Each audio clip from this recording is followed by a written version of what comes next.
আজকের এই কর্মশালায় উপস্থিত নারায়ণগঞ্জ, ঢাকা এবং গাজীপুর জেলায় মঞ্চে উপস্থিত স্পিকারবৃন্দ, উপস্থিত নেতৃবৃন্দ এবং আমার সামনে উপস্থিত এই 3 ডিস্ট্রিক্টের 3 জেলার তৃণমূল পর্যায়ের নেতৃবৃন্দ, বিএনপি সহ সকল অঙ্গ সহযোগী সংগঠনের তৃণমূল পর্যায়ের নেতৃবৃন্দ, আসসালামু আলাইকুম। প্রিয় সহকর্মীবৃন্দ, আজকে আমাদের 31 দফার যে পর্বটি, আজকে কর্মশালা পর্বটি শুরু হয়েছে, এটি কিন্তু সরাসরি তৃণমূলের যারা আমাদের নেতৃবৃন্দ, সহকর্মীবৃন্দ, তাদের সাথে বা তাদেরকে নিয়ে এই কর্মশালাটি আমাদের শুরু হয়েছে। আমরা কেন্দ্রে করেছি, জাতীয়ভাবে, তারপরে বিভাগ পর্যায়ে করেছি। আজকে আমাদের প্রথম শুরু হলো তৃণমূল নেতৃবৃন্দ, অর্থাৎ থানা বা উপজেলা পর্যায়ে, পৌর পর্যায়ের নেতৃবৃন্দকে সাথে নিয়ে। এখন প্রিয় সহকর্মীবৃন্দ, আপনারা সারাদিন এখানে আলোচনা করেছেন প্রতি জেলায়, এবং তারপরে বিকেল বেলায় কিছু কারো কিছু প্রশ্ন ছিল, জানার ছিল, সেগুলো নিয়ে আমরা কম বেশি আলাপ করেছি। আপনারা নিজেরাই খেয়াল করে দেখুন, আপনারা যেই বিষয়গুলো নিয়ে সারাদিন আলোচনা করেছেন এবং আপনাদের প্রশ্নের মধ্যে যেই বিষয়গুলো চলে এসছে, বিষয়গুলি কি ছিল? বিষয়গুলো ছিল, বলা যায় বিষয়গুলো সবগুলোই ছিল কিন্তু দেশের এবং দেশের মানুষের বিভিন্ন সুবিধা অসুবিধা, সমস্যা নিয়ে, কনসার্ন নিয়ে আপনারা আলোচনা করেছেন। কেন আপনারা এই বিষয়গুলো আলোচনা করেছেন? খুব সহজভাবে যদি বলতে হয়, আপনারা যেই নেতৃবৃন্দ আজকে আমার সামনে বসে আছেন, থানা বা উপজেলা পর্যায়ে বা পৌরসভা পর্যায়ের নেতৃবৃন্দ, আপনারা কিন্তু প্রতিনিয়ত মানুষের সাথে, সাধারণ মানুষের সাথে উঠছেন, বসছেন, কথা বলছেন, দেখছেন, জানছেন, শুনছেন তাদের কাছ থেকে, এবং তাদের চিন্তা ভাবনার রিফ্লেকশনগুলোই কিন্তু আপনাদের প্রশ্নের মাধ্যমে উঠে এসেছে। এখন প্রিয় সহকর্মীবৃন্দ, আলোচনায় মোটামুটিভাবে আপনারা বুঝতে পেরেছেন যে আমরা 31 দফার মাধ্যমে দেশ এবং দেশের মানুষকে নিয়ে ভবিষ্যতে কি চিন্তা করছে, কিভাবে রাষ্ট্রের কাঠামোর কিছু মেরামত করা সম্ভব হয়।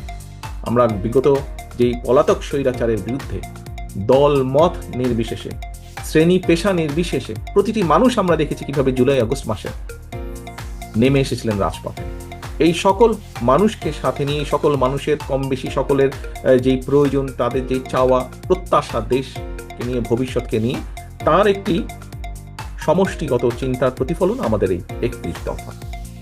আপনাদের কথাবার্তা তো সেগুলি। এখন প্রিয় সহকর্মীবৃন্দ, এই বিষয়গুলোকে নিয়ে আপনারা আজকে যা সারাদিন আলোচনা নিজেরা করেছেন, যা জেনেছেন, যা শুনেছেন, যা বুঝেছেন, এগুলো আমাদেরকে কিন্তু নিয়ে যেতে হবে আরো প্রান্তিক পর্যায়ের মানুষের কাছে, প্রান্তিক পর্যায়ের মানুষের কাছে নিয়ে যেতে হবে।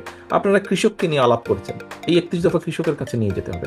আপনারা মহিলা, নারী সমাজকে নিয়ে আলাপ করেছেন, এই নারী নেতৃত্ব শুধু নয়, পুরুষ নেতৃত্ব, সকলকে, নারীদের কাছে, প্রান্তিক পর্যায়ে নারীদের কাছে যেতে হবে।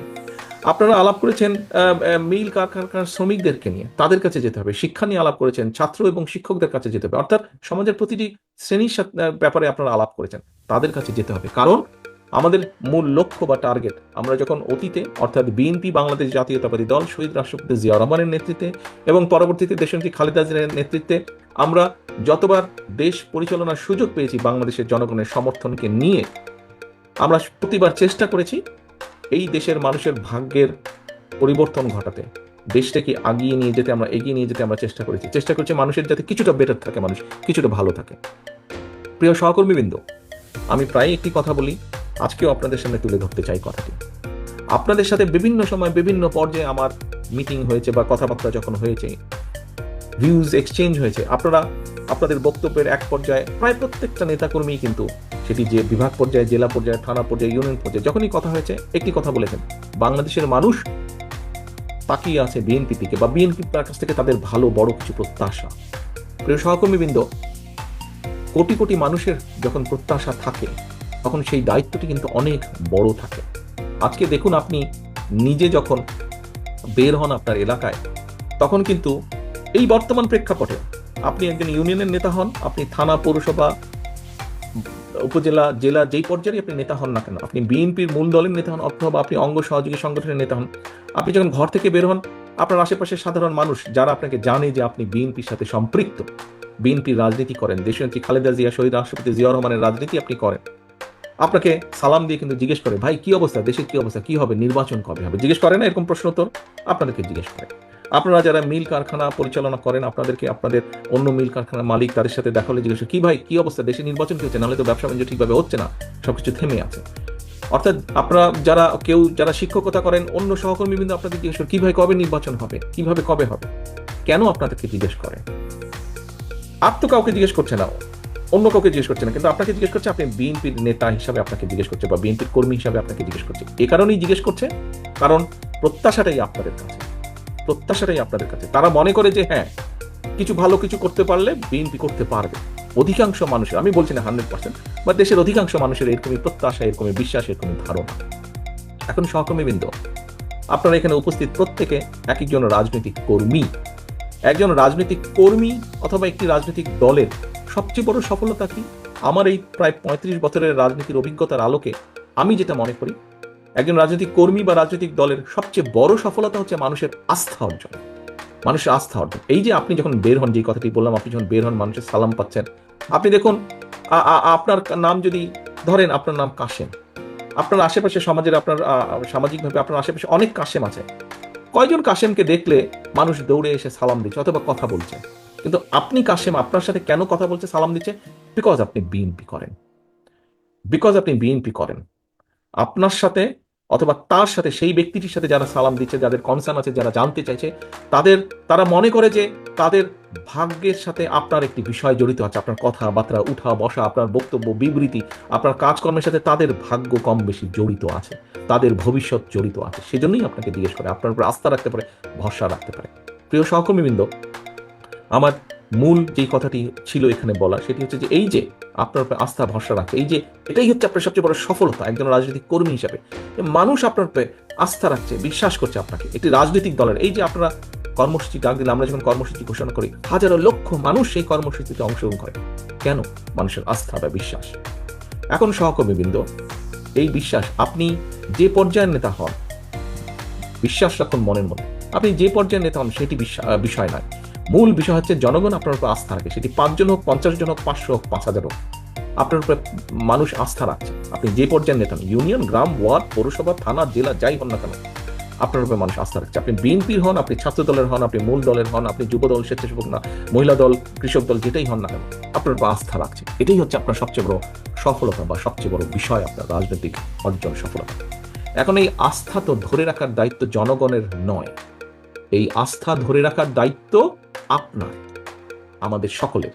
আপনি হচ্ছেন আপনার এলাকায় বিএনপির অ্যাম্বাসেডর, বিএনপির রাষ্ট্রদূত। আপনি আপনার এলাকায়, আপনাকে দিয়ে মানুষ বিএনপিকে বিচার করবে, আপনাকে দিয়ে মানুষ বিএনপিকে চিন্তা করবে। কাজে আপনি কি তখন মনে করবে যে আপনি ভালো হলে বিএনপি ভালো, আপনি খারাপ হলে বিএনপি খারাপ? আমি জানি না আপনারা কথাটা বুঝতে পারছেন কিনা। কথাটা সহজ এবং সিম্পল। আপনাকে দিয়ে মানুষ বিএনপিকে বিচার করবে। কাজেই প্রিয় সহকর্মী, নেতৃবৃন্দ, আজকে আপনারা এই যে প্রশ্নগুলো করেছেন, আমাকে করেছেন, মঞ্চকে প্রশ্নগুলো অনেক করেছেন, আপনি আপনার কনসার্ন থেকে প্রশ্ন করেছেন। আপনি ফিরে গিয়ে আপনার সেই মানুষগুলোকে বলবেন, আপনি যে আমি এই প্রশ্নে, তারা এই বলেছে আমাকে। এই যে আপনার কনসার্ন, এই যে আপনার জানতে চাওয়া, আপনি তো নিজের জন্য জানতে চান না, আপনি দলের কাছে জানতে চেয়েছেন, আমার কাছে জানতে চেয়েছেন, দলের দায়িত্বপ্রাপ্ত হিসাবে আপনি মঞ্চে যারা দায়িত্বপ্রাপ্ত তাদের কাছে জানতে চেয়েছেন। কেন? যাতে আপনি গিয়ে জবাব দিতে পারেন যে আমি কৃষি সম্পর্কে এই জানতে চেয়েছি কৃষক ভাইদের জন্য, আমি শিক্ষা সম্পর্কে জানতে চেয়েছি ছাত্র বা শিক্ষকদের জন্য, এই কারণে আমি জানতে চেয়েছি। অর্থাৎ আপনার এই কনসার্ন থেকে আপনি জানতে চেয়েছেন। এখন প্রিয় সহকর্মীবৃন্দ, আপনাকে আরেকটি বিষয়ে সচেতন থাকতে হবে, আরেকটি বিষয়ে কনসার্ন থাকতে হবে। আমি প্রায় প্রত্যেকটি অনুষ্ঠানে, কর্মশালায় বলছি, একটি কথা বলছি, জনগণকে সঙ্গে রাখুন, জনগণকে সাথে রাখুন। আমরা কিন্তু সবসময় বলেছি, আমরা আমি দামির নির্বাচনে বিশ্বাস করি না।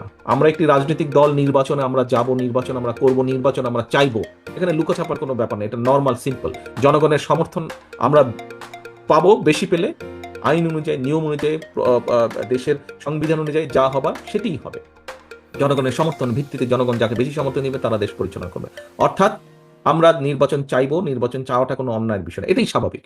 এখন নির্বাচনকে যদি ফেস করতে হয়, আমরা আমি নির্বাচনে তো বিশ্বাসী না, আমরা নিশিরাতের নির্বাচনেও বিশ্বাসী না, আমরা ভোট ডাকাতের নির্বাচনেও বিশ্বাসী না।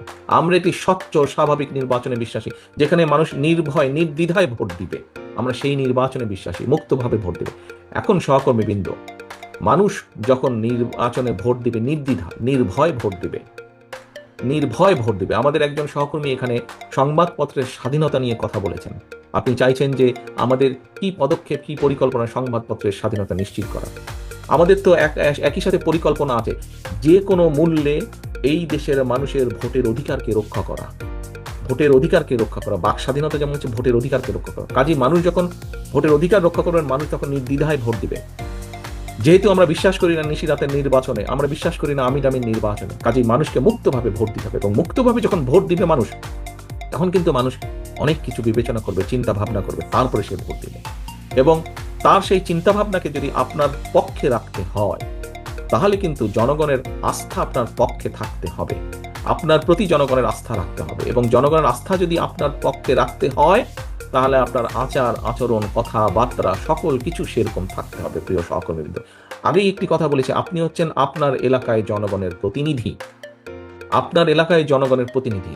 আপনি এত বছর যখন কষ্ট করেছেন, এখানে যারা উপস্থিত আছেন 3 জেলার, আমার কাছে তো মনে হয় এখানে যারা এই কয়টা মানুষ উপস্থিত আছেন, এখানে হিসাব মতে আজকে আপনারা উপস্থিত আছেন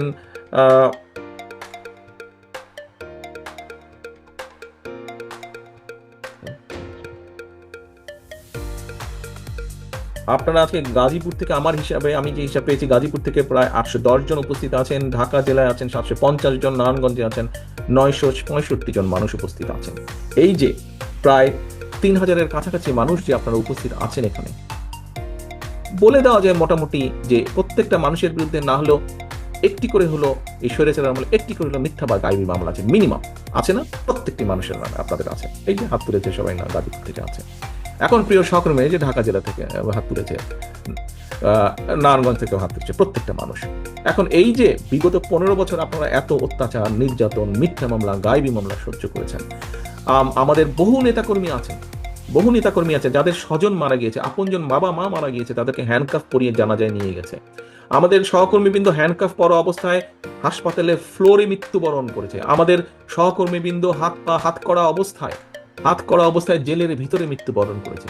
যেই দলের নেতাকর্মীরা এত অত্যাচার নির্যাতন সহ্য করে এই পর্যন্ত আপনারা এসেছেন, এই পর্যন্ত দলের ঐক্যকে ধরে রেখেছেন, এই পর্যন্ত জনগণের আস্থাকে ধরে রেখেছেন, আমাদের ভেতরে যদি কেউ নিজের স্বার্থ হাসিলের জন্য এই আস্থাকে আঘাত করে, এই আস্থাকে, বিশ্বাসকে, জনগণের আস্থা বিশ্বাসকে নষ্ট করে নিজের স্বার্থ সিদ্ধির জন্য, ব্যক্তিগত স্বার্থ সিদ্ধির জন্য, আমার অনুরোধ থাকবে আপনাদের সহকর্মী হিসেবে প্রত্যেকের কাছে, অনুরোধ থাকবে আপনাদের নেতা হিসেবে আপনাদের প্রত্যেকের প্রতি আমার নির্দেশনা থাকবে, শক্ত হাতে সেই লোকগুলোকে দমন করতে হবে। আপনাদের শক্ত হাতে সেই লোকগুলোর বিরুদ্ধে আপনাদেরকে ব্যবস্থা নিতে হবে। কেন নিতে হবে, কেন আপনাদেরকে এই কথাটি বলছি? আগেই বলেছি, 3 জেলার আপনারা যারা এখানে উপস্থিত আছেন, প্রত্যেকে আপনারা কিন্তু আজকে এখানে নেতা হিসাবে উপস্থিত হয়েছেন। এই যে কর্মশালায় উপস্থিত হয়েছেন, নেতা হিসাবে উপস্থিত হয়েছেন। আপনার অধীনস্থ অনেক নেতাকর্মী আছে, প্রত্যেককে আপনাদের খেয়াল রাখতে হবে। তাদের অধীনে আবার যারা আছে, খেয়াল রাখতে হবে যাতে নিজের স্বার্থ হাসিলের জন্য দলের সুনাম কেউ নষ্ট করতে না পারে, এটি খেয়াল রাখতে হবে। প্রিয় সহকর্মী, প্রত্যেক জায়গায় আমি এই কথা বলছি। আরেকটি কথা আপনাদের সামনে উল্লেখ করতে চাই, দেখুন স্বৈরাচার, আপনারা এখানে পোড় খাওয়া প্রত্যেকের রাজনীতিবিদ, প্রত্যেকে পোড় খাওয়া রাজনীতিবিদ। হ্যাঁ, আমরা আজকে 31 দফা নিয়ে আলোচনা করেছি। 31 দফা নিয়ে আমরা 31 দফার ভিতরে আমরা দেশের শিক্ষা নিয়ে আলোচনা করেছি, দেশের মানুষের স্বাস্থ্য নিয়ে আলোচনা করেছি, দেশের যুবকদের ভবিষ্যৎ প্রজন্মের কর্মসংস্থান নিয়ে আমরা কম বেশি আলোচনা করেছি, দেশের শিল্প নিয়ে আমরা আলোচনা করেছি, কৃষি নিয়ে, মহিলা নারী সমাজকে নিয়ে আমরা আলোচনা করেছি, প্রত্যেকটি প্রায় অলমোস্ট প্রত্যেকটি কম বেশি সাবজেক্ট নিয়ে আলোচনা করেছি। এখন আমরা যদি রাষ্ট্র মেরামত করতে চাই, আমরা যদি আমাদের এই কর্মসূচিগুলি, পরিকল্পনাগুলো যদি আমরা সফল করতে চাই, এগুলি বাস্তবায়ন আমরা করতে চাই, তাহলে অবশ্যই আমাদেরকে রাষ্ট্র ক্ষমতায় যেতে হবে জনগণের সমর্থন নিয়ে। তাহলে অবশ্যই আমাদেরকে সরকার গঠন করতে হবে জনগণের সমর্থনকে নিয়ে, সহকর্মীবৃন্দ। তা না হলে, আমরা যদি সেটি করতে সক্ষম না হই, আমাদের এতদিনের আন্দোলন ব্যর্থ হয়ে যাবে। আমরা যদি সেটা করতে সক্ষম না হই, তাহলে আমাদের এই যে সারাদিনের আলোচনা সভা, এইটি কর্মশালা, এটি আমাদের ব্যর্থ হয়ে যাবে। প্রিয় সহকর্মীবৃন্দ, আমরা দেশ নিয়ে যেই চিন্তা ভাবনা করছি, দেশের মানুষকে নিয়ে যেই চিন্তা করছি, যেই কর্মসূচিগুলো দিয়েছি আমরা 31 দফার ভিতরে, এগুলোকে সফল করতে হলে আমাদেরকে জনগণের সমর্থন প্রয়োজন, জনগণের আস্থার ভিতরে আমাদেরকে থাকতে হবে। এবং সে কারণে আমাদের প্রত্যেককে আমাদের অবস্থান থেকে যেটি সঠিক সেই কাজটি করতে হবে, যেটি অনৈতিক, যেটি খারাপ কাজ, সেটিকে আমাদের ত্যাগ করতে হবে, সেটির বিরুদ্ধে আমাদের প্রতিবাদ গড়ে তুলতে হবে, সেটির বিরুদ্ধে আমাদেরকে শক্ত অবস্থান নিতে হবে। কিছুক্ষণ আগে একটি কথা বলেছিলাম যে রাজনীতিবিদ হিসেবে, রাজনীতি কর্মী হিসেবে, রাজনৈতিক দল হিসেবে সফলতা কি? পিছনে যখন জনগণ থাকে। আপনারা প্রত্যেকেই কম বেশি জীবনে বহু মিছিল করেছেন। আপনি যখন মিছিল নিয়ে যান, মাঝে মাঝে কিন্তু আপনি পিছনে থাকেন, আরে ভাই আমার মিছিলটা কত বড়, একটু দেখি তো। যখন দেখেন মিছিলটা আপনার প্রত্যাশার চেয়ে বড়, আপনার নিজের মনটা, কলজাটা বড় হয়ে যায় না? দেখতে ভালো লাগে না? তাহলে এখন ভাইরা, সহকর্মীবৃন্দ, কেন আপনি মিছিলটি ছোট করতে চাইবেন? প্রতিপক্ষের মিছিল প্রতিপক্ষ বলতে দলের ভিতরে বোঝাচ্ছি না, প্রতিপক্ষ বলতে অন্য রাজনৈতিক দলের সমাবেশ যখন দেখি ছোট, যাদেরকে আমরা মনে মনে ভাবি যে এটা তো আমার দল না, অন্য দলের মিটিং, এটা অন্য দল, আমার প্রতিপক্ষ রাজনৈতিক দল, যখন দেখি তাদের মিটিংটা ছোট, যখন দেখি তাদের জনসমাবেশ ছোট, যখন দেখি তাদের প্রসেশনটা মিছিলটা ছোট, নিজের মনে তো একটু আনন্দ লাগে, তাই না? যে আমাদেরটা বড় ছিল, বিএনপিটা বড় ছিল, বিএনপির মিছিল, বিএনপির মিটিং বড় ছিল। সহকর্মীবৃন্দ, আজকে আমাদেরকে প্রতিজ্ঞা করতে হবে কর্মশালা শেষে, আমরা যেমন এই কর্মশালার পরে আপনাদেরকে গ্রামে গ্রামে, ওয়ার্ডে ওয়ার্ডে, ঘরে ঘরে যেতে হবে 31 দফা নিয়ে, একইভাবে আমাদেরকে প্রতিজ্ঞা করতে হবে, শপথ নিতে হবে আজকের এই অনুষ্ঠানে, যে আমরা যাওয়ার সাথে সাথে, 31 দফাকে নিয়ে যাওয়ার সাথে সাথে আমরা জনগণের সমর্থনকে যে কোনো মূল্যে ধরে রাখতে হবে। কারণ বারে বারে বলেছি, আবার বলছি, প্রতিপক্ষের মিছিল সমাবেশ ছোট, আমাদেরকে আনন্দ দিচ্ছে, কিন্তু কোনোভাবেই যাতে আমাদেরটা ছোট না হয়। কারণ আজকে আপনারা যেটা বক্তৃতা বিবৃতিতে বলেন, অনেকেই এখানে বলেছেন, বিএনপি এই মুহূর্তে ইনশাল্লাহ আল্লাহর রহমতে বাংলাদেশের অধিকাংশ মানুষের সমর্থন এনজয় করছে। কাজেই এটা অনেকের হিংসার কারণ হয়ে দাঁড়িয়েছে, অনেক রাজনৈতিক দল অনেকের হিংসার কারণ হয়ে দাঁড়িয়েছে, এবং অনেক ষড়যন্ত্র শুরু হয়েছে। সবসময় দেখেছেন, সবসময় আপনারা খেয়াল করে দেখুন, যারা এই দলের সাথে বহু বছর যাবৎ জড়িত আছেন, এখানে আমার সামনে অনেকে উপস্থিত আছেন যারা শহীদ জিয়ার সময় থেকে এই দলে জড়িত আছেন। আমরা সেই 81 সাল থেকে দেখেছি, 81 সালের আগে থেকে দেখেছি কিভাবে জাতীয়তাবাদী দলের বিরুদ্ধে বিভিন্ন সময় ষড়যন্ত্র হয়েছে, দেশের ভিতরে এবং দেশের বাইরে, আন্তর্জাতিকভাবে। কাজে ষড়যন্ত্র কিন্তু থেমে থাকে নাই, এবং এই দলের বিরুদ্ধে ষড়যন্ত্র যখন হবে, ধরে নিতে হবে আপনাকে সেই ষড়যন্ত্র শুধু এই দলের বিরুদ্ধে না, সেই ষড়যন্ত্রের অংশের মধ্যে আছে আরেকটি ষড়যন্ত্র, যেটি হচ্ছে এই বাংলাদেশের বিরুদ্ধে, বাংলাদেশের স্বাধীনতার বিরুদ্ধে, সার্বভৌমত্বের বিরুদ্ধেও ষড়যন্ত্র অব্যাহত রয়েছে, থেমে যায়নি। স্বৈরাচার পালিয়ে গেছে, স্বৈরাচারের মাথা পালিয়ে গিয়েছে, কিছু কিছু ছোট ছোট মাথাও পালিয়ে গিয়েছে, কিন্তু লেজ শরীরের অনেকাংশ অবশিষ্ট রয়ে গিয়েছে, তারা কিন্তু ভিতরে ভিতরে ষড়যন্ত্র করছে। কাজে আপনাদেরকে এই ব্যাপারে অ্যালার্ট থাকতে হবে প্রিয় সহকর্মীবৃন্দ। 31 দফা পৌঁছে দিবেন ঘরে ঘরে, ষড়যন্ত্রের ব্যাপারেও আপনাকে অ্যালার্ট থাকতে হবে। ষড়যন্ত্রের অংশ হিসাবে আমাদের ভিতরে অনেকে এজেন্ট ঢুকিয়ে দিয়েছে, এইগুলা ব্যাপারেও আমাদেরকে অ্যালার্ট থাকতে হবে সহকর্মীবৃন্দ। সেই জন্যই আমি বলেছি, আপনারা আজকে যারা এখানে উপস্থিত হয়েছেন, আপনারা প্রত্যেকে এক একজন নেতা হিসাবে উপস্থিত হয়েছেন, আপনাদেরকে চোখ কান খোলা রাখতে হবে সহকর্মীবৃন্দ। আগামীর যে নির্বাচন হবে, আপনাদেরকে আমি 100% গ্যারান্টি দিয়ে বলতে পারি, কেউ যদি মনে মনে ভেবে থাকেন আরে এখানে তো প্রধান প্রতিপক্ষ নাই অথবা দুর্বল হয়ে গেছে, নির্বাচন খুব সহজ হবে, no no no and no. এই নির্বাচন অতীতের যে কোনো নির্বাচনের থেকে অনেক অনেক অনেক কঠিন হবে, অনেক কঠিন হবে। কাজে নিজেদেরকে সেইভাবে সহকর্মীবৃন্দ প্রস্তুত করুন, যে আগামীর যে কঠিন নির্বাচন, সেটি জনগণের সমর্থন নেই, সেই নির্বাচনের পুল ছাড়াত যাতে আমরা পার হতে পারি, সেইভাবে নিজেদেরকে প্রস্তুত করুন। সেজন্যই আমি সবসময় বলছি, জনগণের সঙ্গে থাকুন, জনগণকে সঙ্গে রাখুন। প্রিয় সহকর্মীবৃন্দ, আমরা জনগণকে সাথে নিয়ে বিগত 16-17 বছরের স্বৈরাচারকে পালিয়ে যেতে বাধ্য করেছি, জনগণের সমর্থন নিয়ে, জনগণকে সাথে নিয়ে। ইনশাল্লাহ আমরা জনগণের আস্থা ধরে রেখে, জনগণের সাথে নিয়ে, জনগণকে সঙ্গে নিয়ে, জনগণের সমর্থন নিয়ে আগামীতে আমরা দেশ পরিচালনার যোগ্যতা আমরা অর্জন করতে সক্ষম হব, এই আমার দৃঢ় বিশ্বাস, এই আমাদের দৃঢ় বিশ্বাস। আসুন আমরা যাতে আমাদের আজকের এই 31 দফাকে ভবিষ্যতে 31 দফায় যা আমরা উল্লেখ করেছি সেই মোতাবেক যাতে আমরা জনগণের কল্যাণে, রাষ্ট্রের কল্যাণে, দেশের কল্যাণে আমাদের পরিকল্পনাগুলোকে বাস্তবায়িত করতে পারি, তার জন্য যে যে পদক্ষেপ গ্রহণ করা প্রয়োজন আমরা সেই পদক্ষেপগুলি গ্রহণ করব। পরিশেষে বক্তব্য শেষ করার আগে একটি কথা দিয়ে শেষ করতে চাই, জনগণের সঙ্গে থাকুন, জনগণকে সঙ্গে রাখুন। সহকর্মীবৃন্দ, আল্লাহ হাফেজ।